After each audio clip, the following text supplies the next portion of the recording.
Well, this morning I'm beating feet for Port McNeill. Got a little bit of a late start due to a user error on the boat. I went to start the engine and I must have knocked off the little clip that automatically shuts down the motor.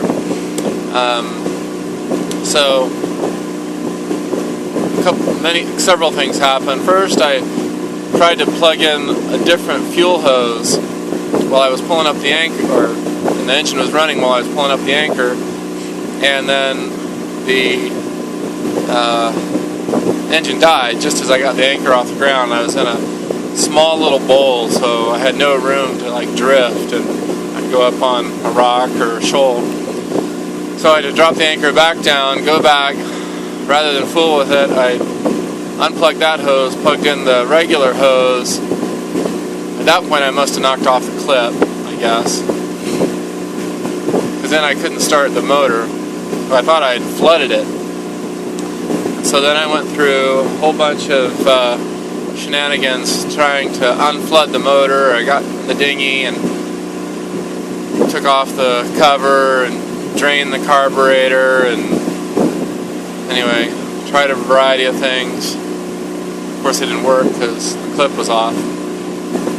Then I finally figured that out, and of course she fired right up. And I lost 45 minutes, maybe half an hour, which was critical because I'm on the end of the ebb trying to get through some passages out into Johnstone Strait and across Malcolm Island to Alert Bay before a big flood. We're having some spring tides now, so I've got a flood coming in up to 4 knots, so that wouldn't be good to have to fight. There's basically no wind, so I'm motoring, drizzling, and it's supposed to continue for the rest of the day.